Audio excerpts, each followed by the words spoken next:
La desigualdad de género en el ámbito de los videojuegos ha sido un tema de creciente interés y debate en los últimos años. A pesar de la expansión y diversificación de la industria de los videojuegos, persisten desafíos significativos en cuanto a la representación, participación y tratamiento de mujeres en este espacio. Desde la década de 1990, las mujeres han sido consideradas una minoría en la comunidad de jugadores. Y, aunque las cifras han experimentado cambios, las disparidades persisten en diversas formas. La representación de las mujeres tanto en roles de personajes dentro de los videojuegos como en la industria misma ha sido objeto de críticas. Muchos juegos han sido señalados por perpetuar estereotipos de género, presentando a mujeres de manera objetiva, hipersexualizada o en roles tradicionalmente limitados.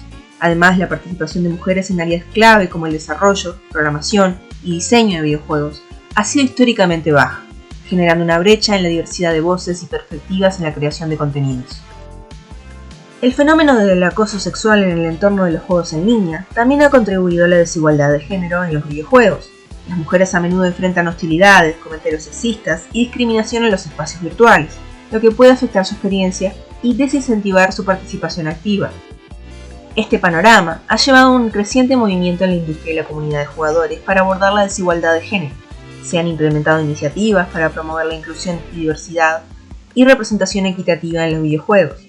Sin embargo, a pesar de estos esfuerzos, la lucha contra la desigualdad de género en los videojuegos sigue siendo un desafío complejo, que requiere atención continua de la industria, los creadores del contenido y la comunidad en general.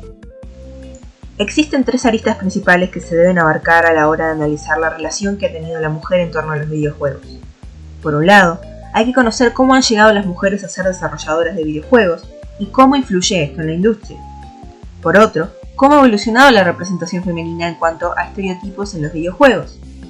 Y, por último, cómo es la experiencia de una jugadora en comparación a la de un jugador masculino.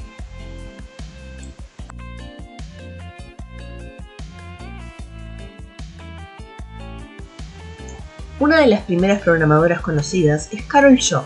Nacida en 1955, obtuvo su título de Ingeniería Eléctrica y Ciencia Computacional a la edad de 22 años, enfrentando el desafío de incursionar en dos disciplinas socialmente complicadas para las mujeres, en la Universidad de California. Inmediatamente después de graduarse, ingresó a Atari, una empresa que marcó los principios de la industria de gaming, con juegos como Pong, entre otros, la cual se distinguía por tener una filosofía de trabajo muy peculiar, donde, por ejemplo, ciertos proyectos eran nombrados en honor a empleadas que se consideraban sexys. Sin embargo, Carol fue una programadora que se destacó en convertirse en la primera mujer en diseñar y programar un juego para la icónica consola 2603 de Tic-Tac-Toe. Carol Shaw también fue la responsable de escribir el manual de referencia de Atari, BASIC, junto con el colega Kate Gress. Luego continuó su trayectoria con el lanzamiento de Video Checkers en 1980 y alcanzó su mayor logro en 1982 con el juego River Raid. Después de completar la programación de Happy Trails en 1983, se apartó temporalmente de la industria de los videojuegos, pero regresó 5 años más tarde para trabajar en River Raid 2. Finalmente se retiró de la industria en 1990, aunque ha mantenido su interés como seguidora apasionada. Otro ejemplo es Mona Bailey. Esta licenciada en psicología ingresó en General Motors en 1978 a la edad de 23 años, donde adquirió habilidades en el lenguaje de programación. Su interés por la canción Space Invaders de The Pretenders la llevó a descubrir el mundo de los arcades cuando un amigo le explicó su conexión con un juego. Bailey notó similitudes entre el display del gabinete del juego y su experiencia trabajando con los Cadillac de GM, lo que la llevó a unirse a Atari en 1980. En Atari, Bailey seleccionó entre aproximadamente 30 ideas de juegos registradas por la compañía, y optó por el concepto de disparar a un insecto gigante. Esto marcó el inicio de su carrera como desarrolladora de softwares e ingeniería de software, siendo responsable de Centipede, la segunda máquina recreativa más vendida de Atari. Se retiró en 1985, mientras trabajaba para Activision, citando presiones y críticas de sus colegas masculinos como razones de su decisión. En el libro Woman in Gaming, 100 Professional of Play, recopilación de biografía de mujeres profesionales de todas las áreas de la industria, Donna Bailey relata cómo fue el ambiente en Atari, y lo describe como mucho más juvenil y bullicioso que el de General Motors. La ambición agresiva acampaba por los cubículos de Atari. No quiero que se me malinterprete, porque trabajar en Atari era muy divertido, pero a la vez terrible.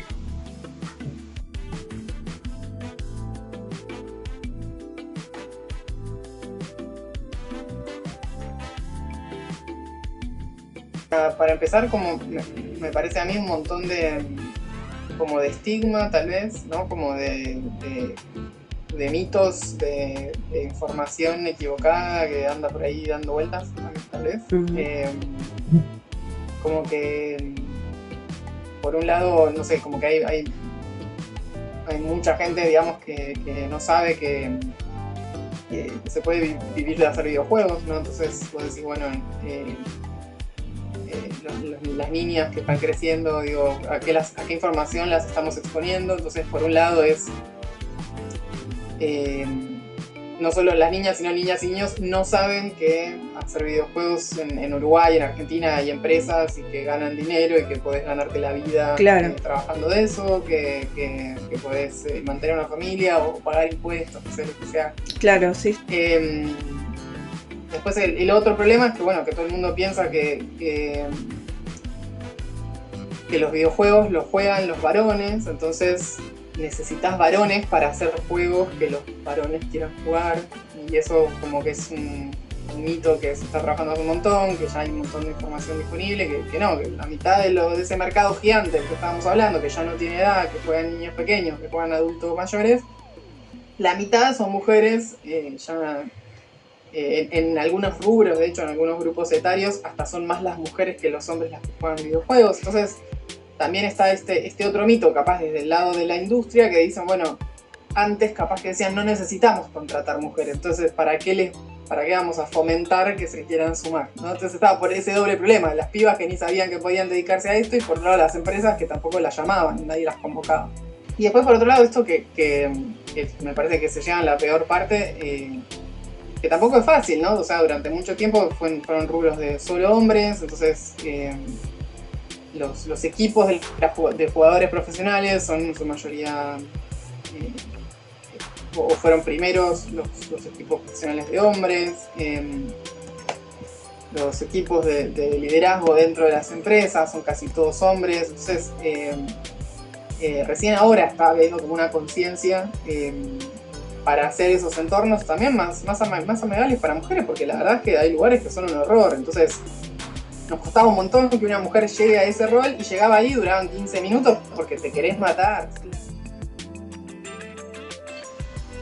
Desde los inicios de los años 70 empezamos a presenciar los primeros videojuegos como Space War, Galaxy Game, entre otros, que nos introdujeron al concepto del videojuego y nos familiarizaron con las máquinas de arcade. No fue hasta el lanzamiento de Pac-Man en 1980 que se presentó uno de los primeros videojuegos con un personaje con un género específico al público. El creador trataba de conquistar la audiencia femenina, creando un personaje que comiera, ya que según él las mujeres les gustaba comer. Aunque el público femenino no necesariamente se sintió atraído por Pac-Man por la razón sugerida por su creador, el juego se volvió inmensamente popular entre las mujeres, llegando a constituir el 60% de su audiencia. Tras el éxito de Pac-Man, se lanzó Miss Pac-Man en 1972, convirtiéndose en el primer videojuego con una mujer como protagonista. Miss Pac-Man fue retratada como una mujer poderosa, astuta y sensual, que, a diferencia de los estereotipos de damisela en apuros presentes en los títulos como Donkey Kong, en ese momento Miss Pac-Man no fue retratada como un personaje indefenso. Sin embargo, el diseño de Miss Pac-Man se criticó por caer en estereotipos sexistas, con labios pronunciados, mejillas rojas, un gran moño en la cabeza y tacones. En la era temprana de los videojuegos, las mujeres solían ser personajes secundarios o meros objetivos a rescatar. La idea de la dama en apuros fue una constante en los primeros videojuegos. Este patrón no solo limitaba a los personajes femeninos, sino que también reforzaba estereotipos. Y precisamente, uno de los ejemplos más destacables lo encontramos en Grand Theft Auto, o GTA, un juego claramente orientado al público masculino, en el que el rol de las mujeres se limita a ser prostitutas y las novias del personaje principal. Incluso hay libertad para ejercer violencia sobre ellas. Por supuesto, su representación está extremadamente cosificada.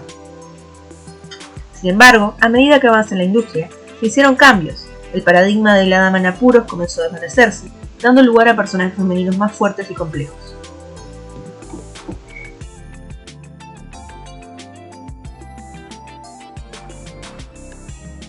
Para mí, para que esté bien representado, tiene que resonar con su audiencia, y cuando hablo de su audiencia también de de qué lugar está representando, de dónde es esa mujer. Por ejemplo, si es una mujer latina, realmente se siente que es latina, que es de ese lugar. Eso en general a todos los personajes, ¿no? Pero sobre todo una mujer que tenga problemáticas reales, que resuenen con el resto de las mujeres, que sea algo que, digamos, que se sienta más creíble, que no sea solamente una especie de decorado o de rol de soporte o objeto al que salvar, o excusa. Es importante que para que esté bien representado tenga muchas líneas, muchos diálogos, mucha profundidad de qué siente, cuáles son sus motivos, cuáles son sus impulsos, para mí, para que esté bien representado. Y bueno, obviamente que hayan distintos tipos de cuerpos, que no sean todos hegemónicos para complacer a la mirada del público masculino, sino que hayan distintos colores de piel, pesos, no sé, facciones.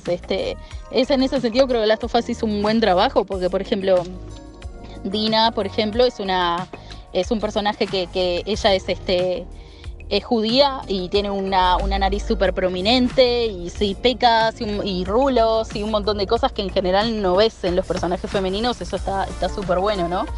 Y eso, y permitirse también de que esté esa figura, viste, que todo lo que son monstruos, todo lo que son monstruos grandes, y eso en general son masculinos, y ahora empezamos a ver de a poco que de repente aparecen monstruos grandes femeninos.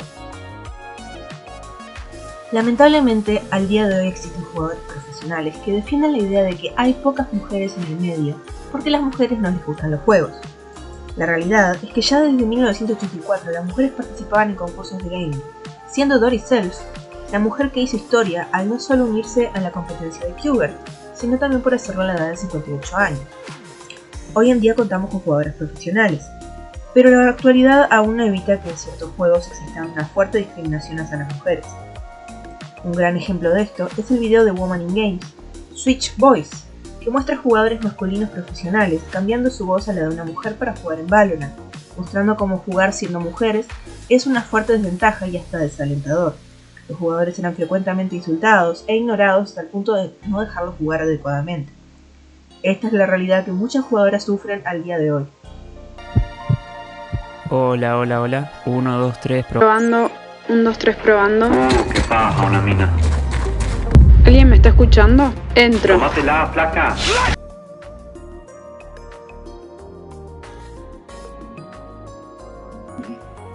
Bueno, ahí en esa campaña se nota bastante la violencia que hay que sufrir. Yo por mi parte decidí hace años no jugar online, solamente juego online si estoy jugando en un grupo cerrado con gente conocida, pero no juego nada que sea abierto, digamos, donde pueda exponerme a mí misma a que me digan de todo, porque dentro de todo yo digo, si estoy jugando videojuegos es para pasar un buen rato. Prefiero jugar cosas single player, y si voy a jugar algo online es con gente que conozco, grupo privado y nada más. En lo que sea competitivo, en lo que sea como vamos a decirle de todo, así se pone mal y yo puedo ganar, ahí es donde está lo peor. Claro.